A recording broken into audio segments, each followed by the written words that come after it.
Hoje estamos aqui com mais um podcast do nosso Centro de Educação à Distância, hoje com o nosso professor Moisés Bagage, professor dos nossos cursos de pós-digital. Hoje nós vamos falar um pouquinho sobre finanças pessoais, sobre alguns desafios que a economia gera, principalmente aos nossos alunos de graduação, alunos de pós-graduação. Eu gostaria de passar a palavra, convidando a se apresentar. Muito obrigado pelo convite, professor Rinaldo. Eu sou o professor Moisés, economista, contador, um MBA em Finanças e mestre em Economia e Mercados. Atuo nos cursos de Mercado Financeiro, Controladoria, Economia. Tenho um pouquinho de experiência nessa área. E sim, a economia ela é desafiadora, finanças pessoais é desafiador, porque ela requer que façamos muitas escolhas. Muitas vezes nós não temos tanta ciência, tanto conhecimento de como fazer essas escolhas. Então é importante que nós tenhamos mentorias, caminhos, mecanismos, ferramentas, processos para que essas escolhas sejam muito bem feitas e aplicadas para que possamos ter uma vida com mais qualidade. Professor, sabemos que o processo de uma disciplina financeira é algo que precisa ser principalmente trabalhado na nossa cultura, na nossa sociedade. A gente percebe que hoje, quando a gente fala de finanças pessoais, ainda trata de assunto muito distante da realidade dos alunos, das famílias. A gente percebe alto índice de endividamento, né? Isso é propagado pelas mídias, a gente tem acompanhado. Então, eu queria ouvir do senhor e que o senhor possa compartilhar esse conhecimento com os nossos alunos. Quais são os pontos chaves para criar essa rotina financeira? Quais são os indicadores que eles devem acompanhar? Queria que o senhor esboçasse um pouquinho essa realidade de como criarmos essa cultura das nossas finanças pessoais. A minha crença sobre finanças pessoais, ela é pessoal minha, mas existem diversos estudos e pesquisas que mostram que esse é o caminho ideal. Começa pela educação. A cultura de um país, ela é muito importante, ela está incrustada nos seres, nos habitantes daquele país. Acontece que a educação é algo muito importante, ela é relevante. Ela é o primeiro passo para tudo. Então, buscar o conhecimento, antes de tudo, é muito relevante. Então, veja, como o senhor mesmo colocou, de uma maneira muito sucinta e precisa, nós não temos a cultura de falar sobre dinheiro, nós não temos a cultura de falar sobre riqueza, nós não temos a cultura de lidar com a questão patrimonial. Os alunos não aprendem na escola a respeito de como lidar com o imposto de renda, os alunos não aprendem a precificar a sua mão de obra, não aprendem a precificar o seu tempo, a lidar com as suas carreiras. Isso tudo é complexo porque quando chega a vida adulta, quando chega com 17, 18, 19 anos que ingressam ao mercado de trabalho, sejam como um seletista, aquele que tem carteira assinada, ou como um empreendedor, ele tem dificuldades enormes de lidar com a questão dinheiro. Então nós temos uma cultura de que dinheiro é algo muito complexo. Na verdade, tudo isso é uma questão de escolha. Então nós temos que aprender a escolher. Veja, sobre a questão do endividamento. O endividamento mostra muito claro que nós não fomos educados a aprender um conceito tão básico que é sobre dívida e inadimplência. Existem vários conceitos, mas o principal da dívida é que existem dívidas boas e dívidas ruins. E a dívida ela pode gerar ou não a inadimplência. Veja você, se eu faço uma dívida comprando, adquirindo um bem, um imóvel próprio, por exemplo, e essa dívida costuma ser uma dívida de longo prazo, e eu venho de uma família que não tem nenhum patrimônio, eu sou uma família de baixíssima renda, que a minha família juntando 3 ou 4 ou 5 membros, né? Hoje a média brasileira é de 4 membros na família. Tem uma renda média, somando todos os membros, na região metropolitana de São Paulo, na casa de 3 mil, 4 mil reais, 3, 4 mil reais mensais, somando todos os membros, o endividamento da casa própria por 30 anos é uma dívida considerada a maior dívida que talvez esse indivíduo, nessa condição social, irá fazer ao longo da vida. Agora, nós estamos numa condição de que se ele busca conhecimento, se ele se aplica a esse conhecimento, se ele cria mecanismos de melhorar a sua renda, esse endividamento passa a ser uma parcela pequena e ele não incorre em inadimplência. Então, é uma questão dele escolher. Perfeito. Hoje ele tem uma questão de aluguel. O aluguel eu vou pagar para o resto da vida? Pode ser que uma família de baixíssima renda tenha inserido em aluguéis ao longo de 2, 3, 4, 5 gerações. E que talvez ali a liberdade dele ter uma casa própria, por aquela escolha, tenha sido uma boa opção para ele naquele momento. Existem muitos economistas, muitos influenciadores do mercado financeiro que te apresentam uma série de planilhas, uma série de contas, se é viável ou não comprar a casa própria, por exemplo. Isso já parte para a educação financeira. A questão é como que você sabe, como que você adquire a ciência para calcular se aquilo é viável, se é conveniente para você ou não. Então entra a segunda parte, que é a questão da inadimplência. Qual é o risco de você incorrer em inadimplência? Então tudo isso se dá através de uma cultura. Essa cultura vem através da educação. Então quanto mais você que está do outro lado da tela, que nos assiste, que ouve esse podcast, que entende que a educação fortalece a sua vida, investir em educação, melhor para você melhores escolhas você vai fazer. Professor, e aí o senhor traz muitos pontos de reflexão que eu acredito que vai agregar muito no conhecimento daqueles que estão nos assistindo ou ouvindo, que é a questão de nós criarmos prioridades dentro da nossa rotina financeira. Sabe que hoje nós vivemos em um mundo onde ocorrem alguns imprevistos e às vezes nos imprevistos acabamos nos sufocando financeiramente. Com esse cenário, quais são as nossas prioridades ou quais prioridades nós devemos elencar na nossa tomada de decisão referente a esse processo de finanças? Excelente pergunta, professor. Priorizar é um tema muito importante em educação financeira. Existem diversos elementos do nosso dia a dia que vão nos surpreender. Eu costumo dizer que finanças e planejamento financeiro não é um trilho de trem, do qual você coloca a locomotiva e você anda a uma determinada velocidade, ao bel prazer, ao controle total do maquinista. Você sabe exatamente do ponto A ao ponto B qual a distância e a velocidade que você vai andar e quais estações você vai parar. Na verdade, é uma trilha. Então, o que é uma trilha? Imagine você uma praia paradisíaca que você quer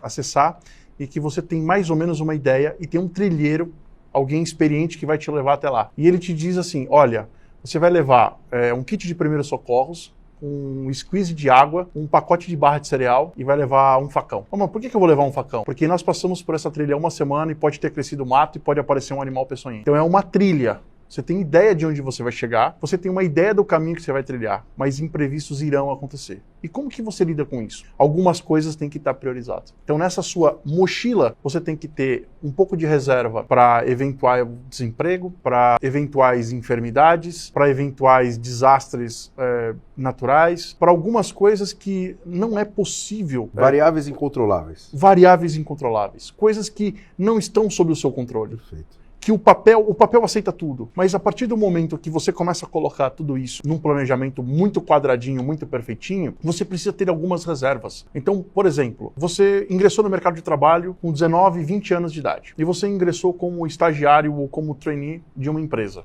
Tá? Então você tem ali o salário auxílio, o bolsa auxílio, está ganhando ali os seus R$1.500, R$1.800. Se você gastar todo aquele dinheiro, você não fizer nenhuma reserva, você não poupar nada, 10, 20, 30% para um imprevisto, o que acontece se a empresa não te efetivar ou se aquele programa acabar no final? Como que você paga a parcela da faculdade? Como que você paga a parcela do carro? Como que você, de repente, se um familiar ficou enfermo, você precisa fazer um socorro urgente? Se você liga no convênio, o convênio não tem como atender, se você tem que fazer uma briga judicial, alguma coisa...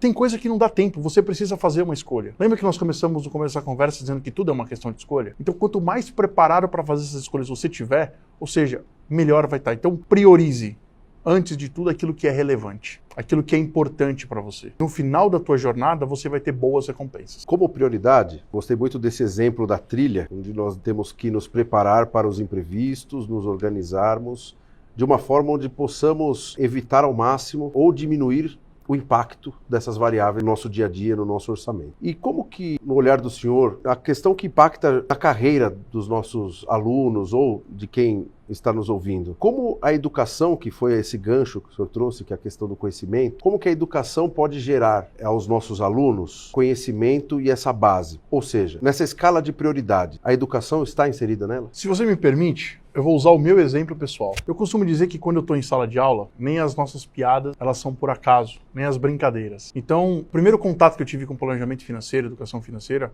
foi com meu pai. Não tinha uma grande formação, mas que era um exímio administrador financeiro. Com um orçamento bastante restrito, tomava conta de uma família grande. E ele me ensinou, na verdade, algumas técnicas e ele me deu uma receita que eu acho que ela é muito viável aos nossos jovens. Ele me dizia o seguinte: meu filho, dos 20 aos 30, estude, invista na educação tudo que você puder. Foque na educação. Essa é a sua prioridade de investimento. Construção de um patrimônio. Construção de um patrimônio e patrimônio intelectual.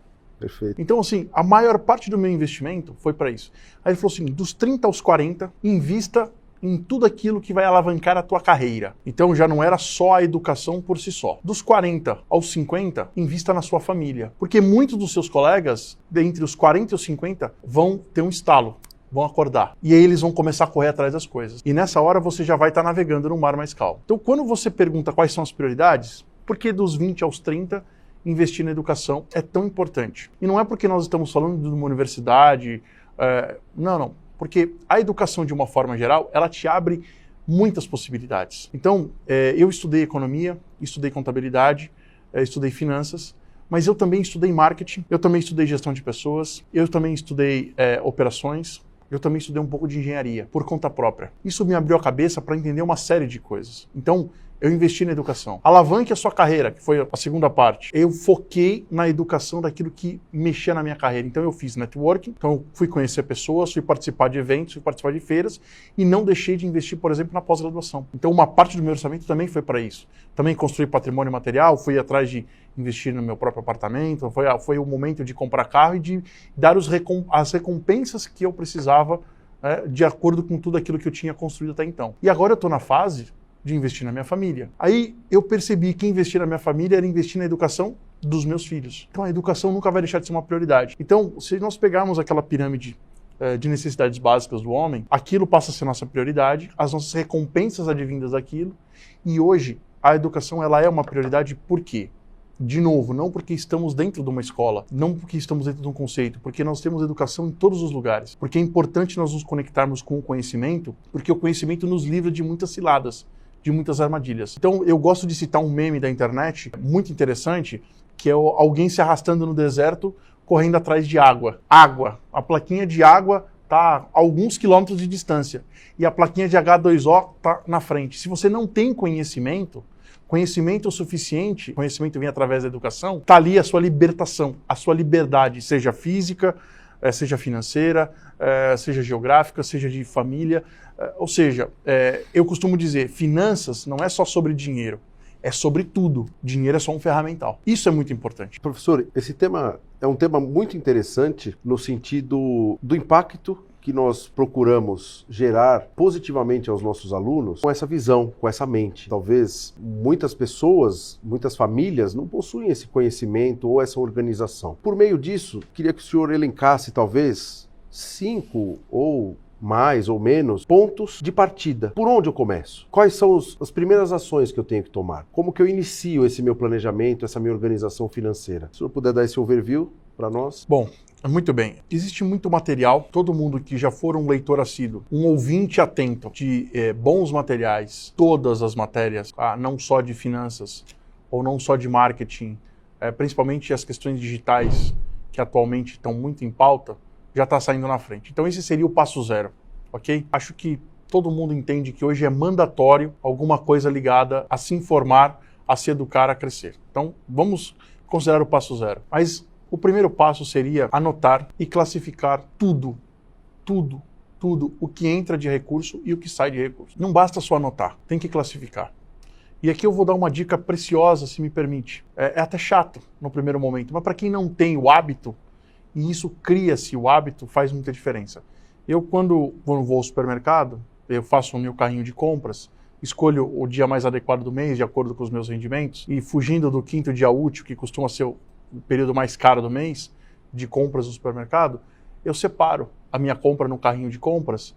Então eu passo primeiro tudo que é hortifruti, eu passo na frente. E eu não deixo o operador de caixa mudar a minha sequência. Depois eu passo tudo que é relacionado à padaria, tudo que é relacionado ao grosso, arroz, feijão, óleo, macarrão. Depois eu passo carnes, né, o que seria açougue. Depois eu passo produtos de limpeza. Eu classifico já ali, porque quando eu chego em casa, que eu vou pegar a nota do supermercado, ali já está me ajudando na classificação.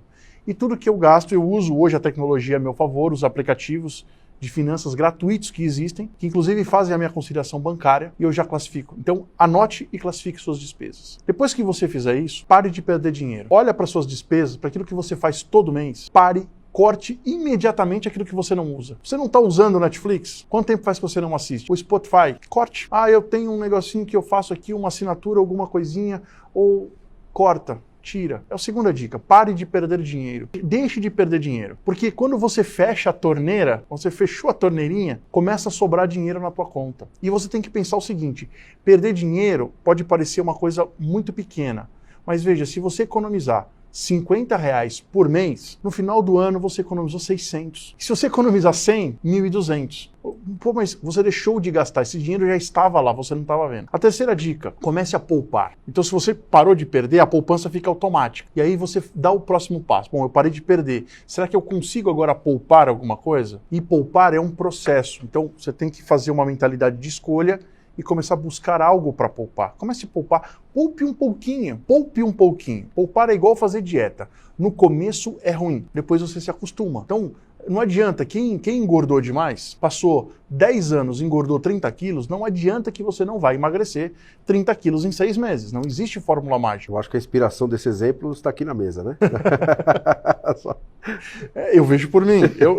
Isso aconteceu comigo, então eu comecei devagar. Veja, não dá. Eu quero poupar, esse mês eu já vou estar poupando 50% do meu salário. Não, isso não vai acontecer. Tem muito guru na internet, no YouTube, falando que você vai... Não é assim que funciona. É um hábito.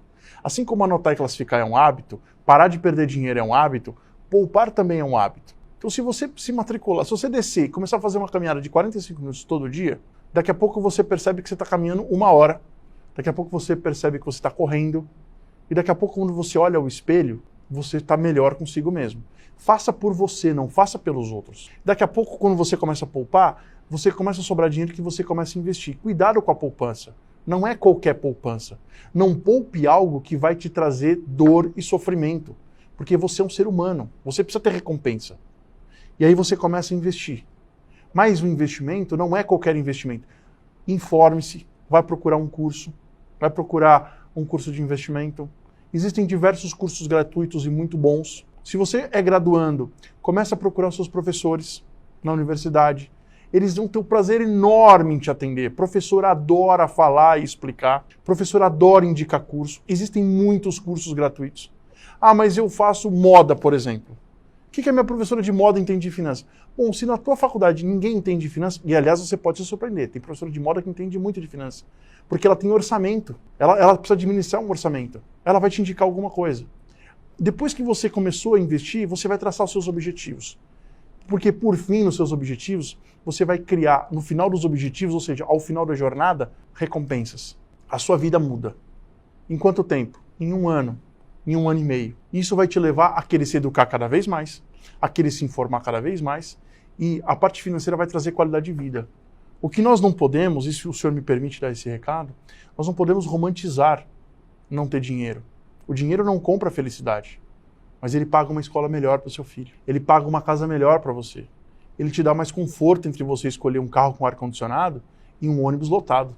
Então, essas condições são muito importantes. Então, não é ficar rico, milionário, explorar... Não é nada disso. É você buscar a sua liberdade. É você buscar o conhecimento que liberta você de algumas amarras e de uma cultura que a gente vem trazendo há muito tempo, de que nós não merecemos e não conseguimos fazer algo melhor. Não, pelo contrário, nós temos todas as ferramentas, elas já estão aqui dentro. E principalmente para quem tem maior vulnerabilidade social e financeira. Quanto mais conhecimento você tem, mais liberdade você vai atingir. Professor, dicas maravilhosas, uma ideia fantástica de preparo, de organização e principalmente, no meu ponto de vista, ferramentas que ajudarão, ou, como o senhor mencionou, essa mudança de mentalidade no atingimento do seu objetivo. Então, assim como o senhor deu o exemplo de perder peso, se você tem o objetivo de perder 30 quilos, de fazer uma pós-graduação, de viajar para o exterior, você precisa se organizar para que você tenha esse atingimento de objetivo. Só que teve uma fala, pegando um gancho dessa nossa conversa, hoje, para aquela pessoa, para aquele aluno que nos ouve, o mackenzista que está nos assistindo aqui, até para que ele compartilhe esse conhecimento com a sua família. Possivelmente, teremos nesse grupo de pessoas que estão aqui nos ouvindo, casos de famílias ou alunos que já estão no endividamento, né? Que já estão vivendo a questão não do bom endividamento, como o senhor mencionou, mas talvez por alguns tropeços acabaram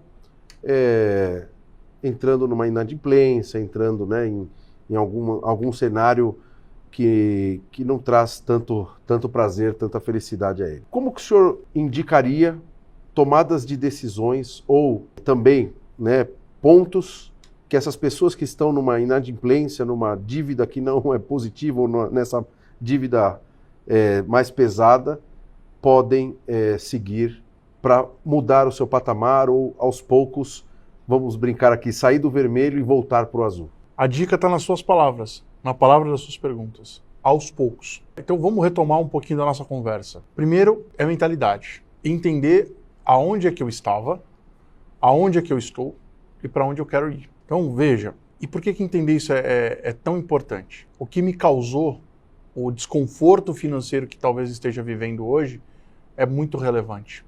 Tá? E entender que uma vez no desconforto, não adianta praguejar, não adianta pôr a culpa no tempo, na chuva, nas entidades, esqueça isso. Estamos nesse desconforto? Ok, o que fazemos para sair dele? A primeira coisa vamos elencar as nossas prioridades.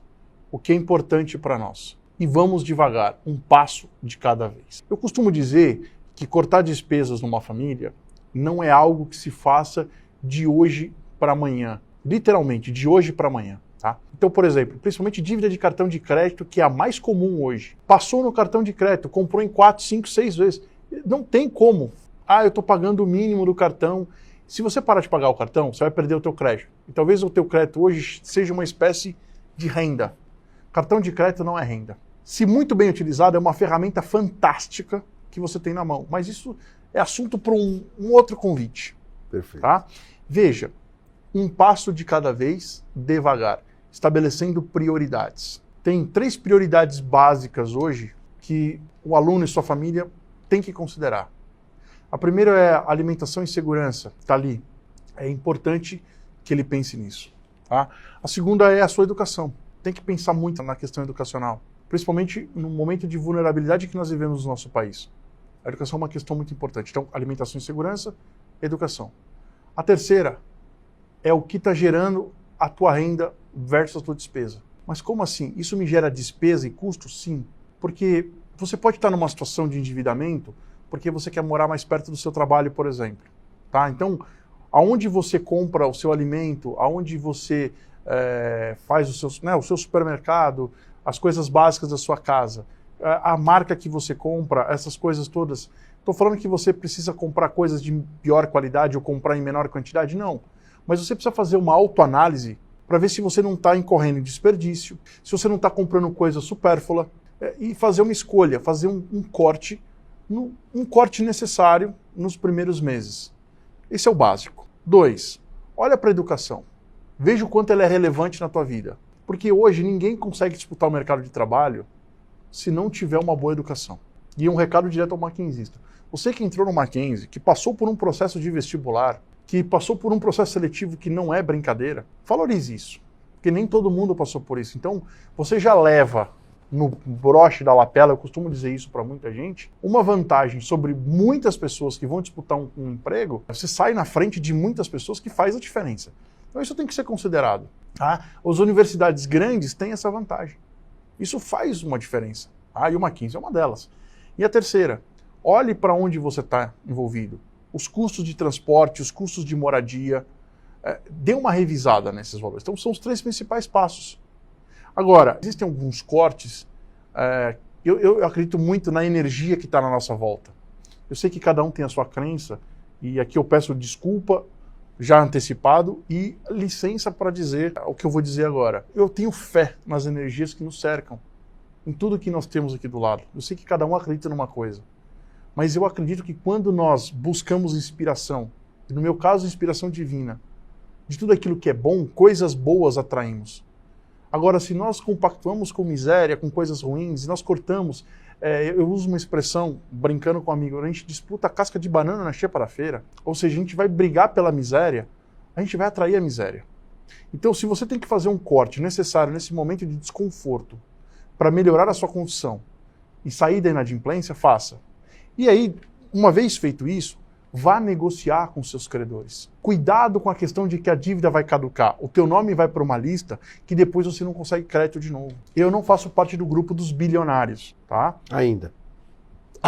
Daqui 3 anos, provavelmente. Mas, veja, crédito, o nome para crédito é muito importante. Tem muita gente que fala assim, deixa a dívida caducar. Não, não. Negocie com seus fornecedores. O Brasil não costuma ser muito amigável com o bom pagador, né? O bom pagador sempre sofre, ele paga a conta pelo mal pagador. Mas não seja um mal pagador se não há necessidade. Vá atrás, negocie, porque é o teu sossego. A questão financeira envolve uma questão comportamental lá atrás. Quando você está inadimplente, isso tira o teu sono, isso tira o teu sossego. E isso faz mal para o nosso corpo, inclusive. Há uma pesquisa que diz que as pessoas inadimplentes, elas são 15% menos produtivas. Isso significa que se no teu trabalho, no teu dia a dia, você tem 10 tarefas para entregar, uma você já não vai entregar. E metade de uma outra você vai fazer meia boca. Mal feito. Ou seja, você não vai estar performando no melhor de si. Então busque resolver esse problema com os seus credores também. Isso é muito importante. Nós temos um cenário e um caso onde as questões financeiras, né, sendo elas no âmbito de uma resolução não agradável, ela gera também esse impacto psicológico no dia a dia das pessoas, né, no ambiente corporativo.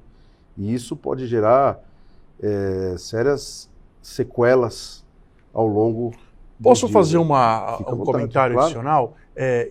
Por exemplo, de tempos em tempos, um órgão que faz a questão de proteção ao crédito, faz feiras para chamar os devedores para negociar suas dívidas. Se quem está nos assistindo, quem está nos ouvindo é inadimplente e não foi a uma feira dessa ainda, está jogando dinheiro fora.